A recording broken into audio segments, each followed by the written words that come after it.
오늘은 우리 고린도후서 3장을 읽게 됩니다.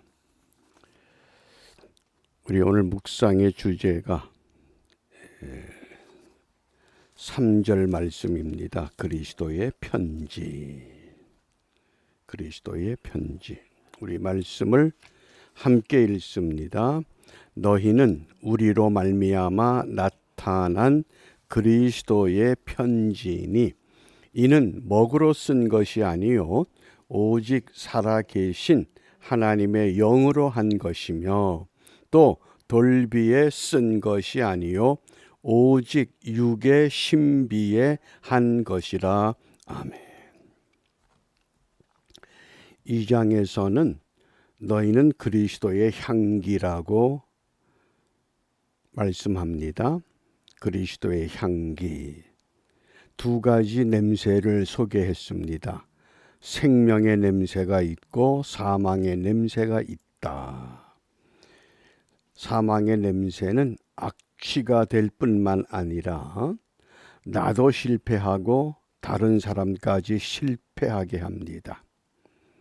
이제 오늘은 너희는 그리스도의 편지다. 고린도후서 3장에서의 우리가 주목해야 할 것이 고린도 교회를 누가 세웠습니까? 사도 바울이 세웠습니다. 그리고 바울이 떠난 후에 순회 전도자들이 고린도 교회를 방문합니다. 그리고는 고린도 교회 성도들을 향해서 첫 번째 사도 바울은 사도가 아니라고 강조합니다. 그 사람은 사도가 아니야. 사도가 아니라고 하는 이유가 있습니다. 무턱대고 사도가 아니라고 하는 것이 아니라 사도가 뭡니까? 보냄을 받은 사람입니다. 그러면 보내신 자가 있어야 됩니다. 누가 보내야 되느냐? 예수님이 보내셔야 됩니다. 근데 바울은 예수님이 보낸 흔적이 없습니다. 그래서 우리가 사도가 되기 위해서는 예수님과 동시대에 살아야 되고 예수님으로부터 배워야 되고 또 예수님께서 파송해야 됩니다. 근데 바울은 다메섹 도상에서 부름을 받았습니다. 그것도 영적으로. 그러니까 이런 근거를 가지고 바울은 사도가 아니다. 그리고 고린도 교회 성도들을 이제 흔들어댄 겁니다. 그 다음에 두 번째, 사도 바울은 추천서가 없다고 잘못이라고 고린도 교회 성도들을 흔들었습니다. 순회 전도자들은 반드시 모 교회, 예루살렘 교회의 추천서를 가지고 이방 교회를 방문합니다. 왜냐하면 이 사람이 누군지를 모르기 때문에 아무개는 예루살렘 교회로부터 파송하는 전도자다. 그 추천서를 가지고 다닙니다. 그런데 바울은 추천서가 없습니다. 그럴 수밖에 없는 것이 고린도 교회를 누가 세웠습니까? 바울이 세운 겁니다. 그럼에도 불구하고 지금 고린도 교회 성도들이 심각하게 바울을 의심하는 겁니다. 그때 바울이 너희가 누굽니까? 고린도 교회 성도들은 우리로 말미암아 나타난 그리스도의 편지다. 너희가 그리스도의 편지다. 그 얘기입니다. 이걸 오늘 이 시대를 살아가는 우리에게 적용을 하면 오늘 예수 그리스도를 믿는 모든 성도들이 이 세상을 향한 그리스도의 편지가 되어야 한다는 가르침입니다. 그 편지는 어떻게 작성됐느냐? 먹으로 쓴 것이 아니다. 오직 살아계신 하나님의 영으로 쓴 것이다. 여기 돌비 상징적이지만 이 당시에 파피루스에 기록한 겁니다. 그래서 돌비에 쓴 것이 아니요 마음의 신비에 쓴 것이다. 마음에 새겨진 편지라고 말씀을 합니다. 이게 그리스도의 편지입니다. 우리 다시 한번 3절을 함께 읽습니다. 너희는 우리로 말미암아 나타난 그리스도의 편지니 이는 먹으로 쓴 것이 아니요 오직 살아 계신 하나님의 영으로 한 것이며 또 돌비에 쓴 것이 아니요 오직 육의 신비에 한 것이라. 아멘. 세상에서 가장 짧은 편지라고 하는 이야기가 있습니다. 편지를 보내는데 편지지에다가 물음표 하나를 찍어서 보냈습니다. 그랬더니 답이 어떻게 왔느냐? 느낌표로 왔습니다. 이게 세상에서 가장 짧은 편지의 내용입니다. 그러면 이 편지를 누가 썼느냐? 그 레미레 자블이라고 하는 작품을 썼던 빅토르 위고가 레는 정관사입니다. 미레자블, 불쌍한 사람들 그런 뜻입니다. 가난한 사람들. 그런데 이 작품을 출판을 한 후에 이 작품이 도대체 얼마나 팔리는가 궁금해서 출판사에다 편지를 보내는데 물음표 하나를 찍어서 보낸 겁니다. 그랬더니 출판사에서 빅토르 위고에게 느낌표를 찍어서 보냈습니다. 무슨 이야기입니까? 놀라울 정도로 많이 팔린다는 겁니다.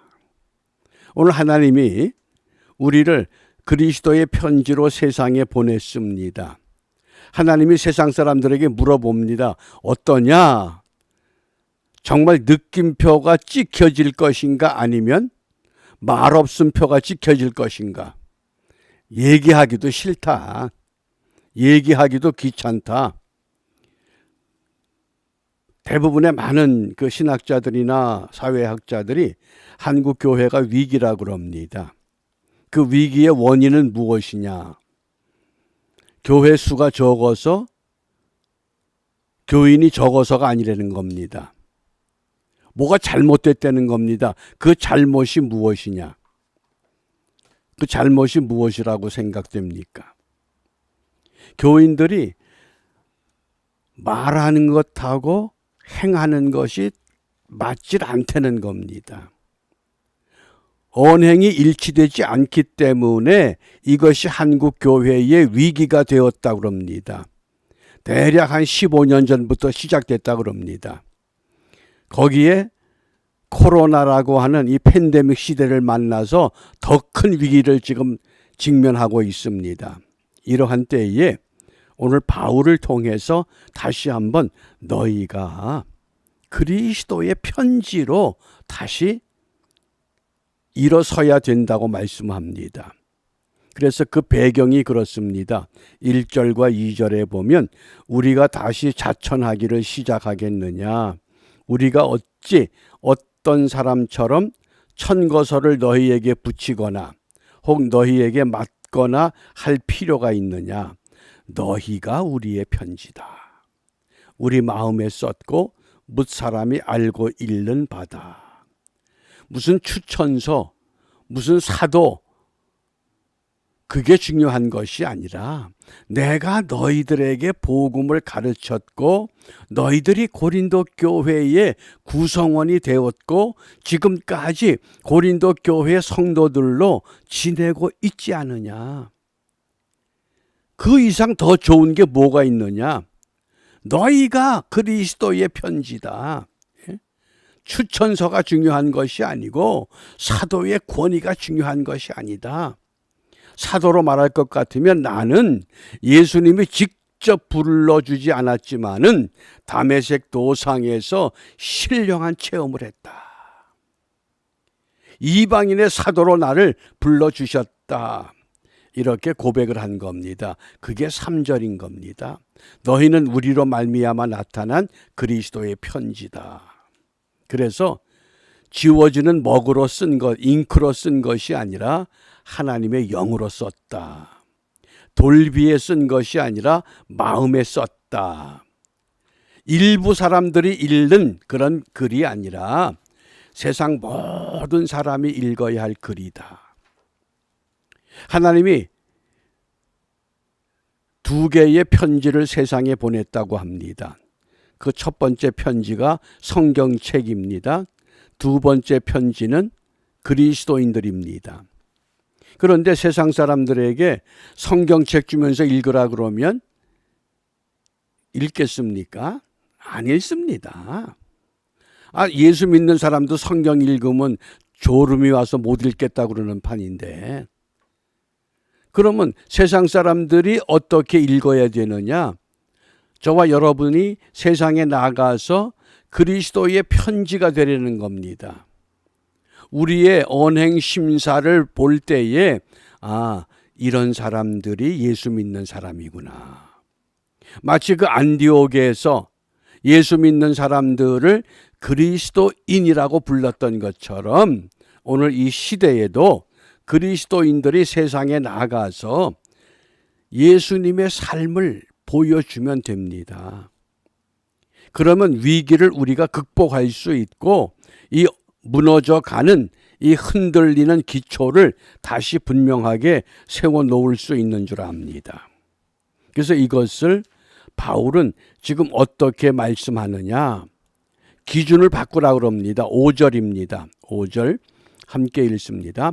우리가 무슨 일이든지 우리에게서 난 것 같이 생각하여 스스로 만족할 것이 아니니 우리의 만족은 오직 하나님께로서 낳느니라.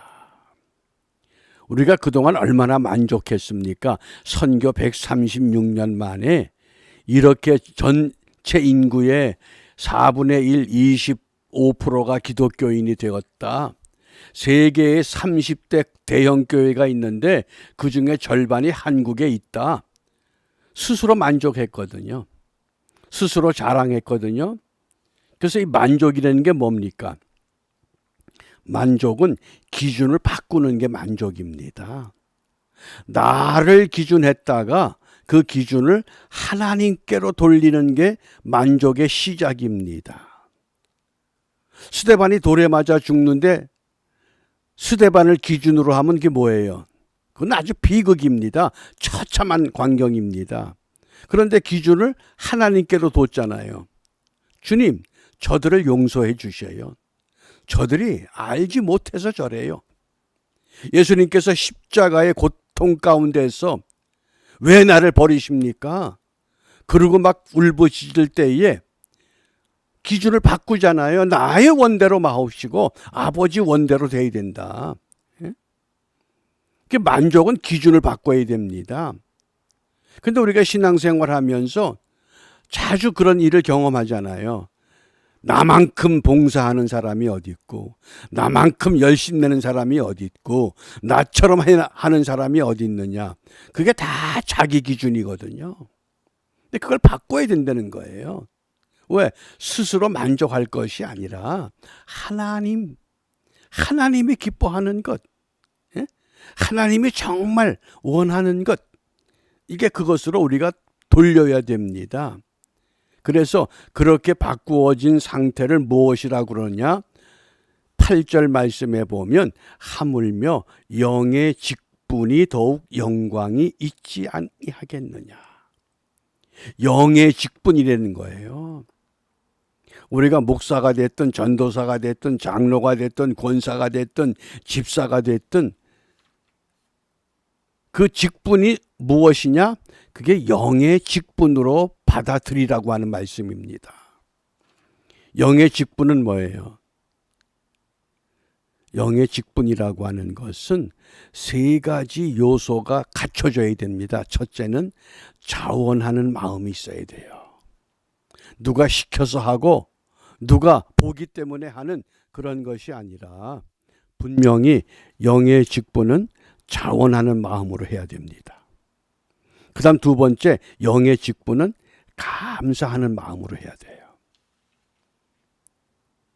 감사하는 마음. 왜 감사해요? 나 같은 사람에게 이런 일을 맡겨주셔서 감사하죠. 어떻게 나 같은 사람이 이런 일을 할 수 있을까? 도저히 나는 이런 일 감당할 자격도 없는데 이런 일을 맡겨주셨구나. 그 다음에 세 번째는 성령의 지배를 받는 마음으로 해야 돼요. 한두 번 그저 열심을 내고 한두 번 그냥 으쌰으쌰 하고 그 다음에 또 흐지부지 되고, 그건 영의 직분 아니에요. 그래서 성령의 지배를 받는 그 사람들의 그 모습이, 첫째는 감격. 내가 이런 일을 맡다니. 내가 맡은 일에 감격하는 겁니다. 그 다음에 두 번째는 그 일에 기쁨을 느껴요. 힘들지요. 일을 하는데 편한 일이 어디 있습니까? 그걸 기쁨으로 하는 겁니다. 그런데 기쁨만 있는 게 아니에요. 늘 새로워요. 어제와 똑같은 일인데, 예? 어제와 달라진 게 없어요. 똑같은 일인데 늘 새롭게 다가오는 거예요. 그게 성령의 지배를 받는 영의 직분의 사람들의 특징입니다. 자원하는 마음, 감사하는 마음, 성령의 지배를 받는 마음이에요. 그래서 우리가 이렇게 됐을 때에 오늘 분명한 기도가 나옵니다. 어떤 기도냐? 6절 말씀에 보면 새 언약의 일꾼으로 나오라는 거예요. 새 언약의 일꾼. 영의 직분은 새 언약의 일꾼으로 임명받아요. 새 언약의 일꾼은 뭡니까? 옛 언약의 일꾼의 반대거든요. 옛 언약은 뭐예요? 율법이에요. 새 언약은 은혜예요. 차이가 뭐예요? 율법은 뭡니까? 죄를 깨닫게 하고 죽음에 이르게 하는 게 율법이에요. 그런데 새 언약은 은혜거든요. 은혜는 뭡니까? 죄로부터 구원 얻는 새로운 삶, 새로운 생명. 그래서 생명을 회복시켜주고 용기를 주고 힘을 주고 새로운 삶을 결단케 하는 것, 그게 새 언약의 일꾼이에요. 그래서 6절에 보면 저가 또 우리로 새 언약의 일꾼 되기에 만족해 하셨으니. 그래서 의무는 죽이는 것, 율법은 죽이는 것이지만은 영은 살려내는 것이다. 오늘 죽어가는 이 세상, 사망의 냄새가 그득한 이 골짜기를 헤매고 다니면서도 그곳에 생명을 살리는 은혜를 오늘 우리에게 주셨단 말씀이에요. 그래서 새 언약의 일꾼으로 일어나자 하는 것이 오늘 기도의 제목입니다. 너나 할 것 없이. 그런데 새 언약의 일꾼의 삶의 자리가 두 끝이에요. 땅 끝까지, 세상 끝까지. 땅 끝까지는 뭐예요? 땅 끝까지 이르러 복음의 증인되라 그랬어요. 세상 끝까지는 어떻게 해야 돼요? 거룩한 세마포 옷을 준비하고 살아야 돼요. 등과 기름을 준비하고 사는 거예요. 그게 새 언약의 일꾼의 삶의 모습이에요. 이러한 일을 위해서 우리가 분명한 목표가 설정되어야 됩니다. 그 베르돌도 조반니라는 이름 들어보셨어요? 뭐 영어식으로 하면 지오바니라고도 하는데, 이 조반니 그러는데 그 유명한 미켈란젤로의 선생이에요. 미켈란젤로가 14살 때에 이 조반니 스승을 만납니다. 그 스승이 미켈란젤로의 그 아주 특출한 재능을 발견했어요. 그리고는 그 미켈란젤로에게 네가 앞으로 위대한 조각가가 되기 위해서는 무엇이 필요하다고 생각하느냐고 질문해요. 그러니까 미켈란젤로가 나이가 어리지만은, 예 선생님, 내게 주신 재능, 이 기술을 더 잘 갈고 닦아야 되겠습니다. 그래? 그럼 나하고 함께 가자. 그리고는 두 개의 조각상을 보여줘요. 하나는 유명한 술집 앞에 있는 조각상이에요. 어떠냐? 예, 참 아름답습니다. 그렇지? 그리고 그 다음에 성당에 가서 또 하나의 조각상을 보여줘요. 어떠냐? 예, 이것도 아름답습니다. 그 천사의 조각상을 본 후에 그 조반니 선생이 미켈란젤로에게 묻습니다. 둘 다 아름다운 조각상인데 너는 어떤 조각을 만들기를 원하느냐? 술집에서 사람들이 즐겁게 마시고 떠드는 육신의 쾌락을 위한 조각을 할 것이냐, 아니면 성당에 있는, 교회에 있는 천사와 같은 이런 조각을 원하느냐.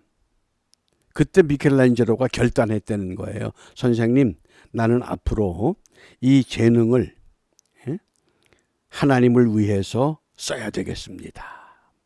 그리고 그 이름을 남겨요. 오늘 이제 우리가 9월을 마감하는 이 날에 새 달을 맞이하기 전에 우리를 새 언약의 일꾼으로 다시 부르셨습니다. 새 언약의 일꾼은 뭡니까? 내가 맡은 그 일이 어떤 믿음으로, 어떤 마음으로 감당해야 되느냐? 이미 말씀에서 드러났죠. 그러므로 우리가 자원하는 마음, 감사하는 마음, 성령의 지배를 받는 이 마음을 갖고 땅 끝까지, 세상 끝날까지 우리가 함께 새 언약의 일꾼으로 바르게 무장하고 또 정신을 차려서 이 어지러운 세상 속에 하나님의 평강을, 하나님의 빛을 던져줄 수 있는 복된 하루가 이루어질 수 있기를 바랍니다. 기도합니다. 은혜로우신 아버지, 감사합니다. 9월 한 달도 우리 모두를 하나님의 품 안에서 참 평강의 삶을 누리게 하셨습니다. 이제 9월을 마감하는 오늘 우리가 다시 한번 주님 앞에 머리 숙였습니다. 비옵기는 저희 머리 들기 전에 너는 내 것이라 부르시고 누가 나를 위하여 갈고 주께서 물으셨을 때에 내가 여기 있사오니 나를 보내옵소서, 이렇게 고백했던 처음의 사랑과 처음의 믿음 우리 다시 한번 회복하여 새 언약의 일꾼 되어 세상에 나아가 우리에게 주어진 시간, 물질, 건강, 재능, 우리의 모든 열심까지라도 나를 기준으로 삼지 않고 주님이 원하는 기준에 따라서 복종하고 순종하여 하나님의 기쁨이 되게 하시고 세상 모두에게 하나님이 살아계심이 보여지는 축복의 증거자들로 인도하여 주시옵소서. 이러한 은혜가 우리 모두에게 확실하게 이루어지기를 소망하며 주님이 가르쳐 주신 기도로 함께 기도합니다. 하늘에 계신 우리 아버지, 아버지의 이름을 거룩하게 하시며 아버지의 나라가 오게 하시며 아버지의 뜻이 하늘에서와 같이 땅에서도 이루어지게 하소서. 오늘 우리에게 일용할 양식을 주시고 우리가 우리에게 잘못한 사람을 용서하여 준 것 같이 우리 죄를 용서하여 주시고 우리를 시험에 빠지지 않게 하시고 악에서 구하소서. 나라와 권능과 영광이 영원히 아버지의 것입니다. 아멘.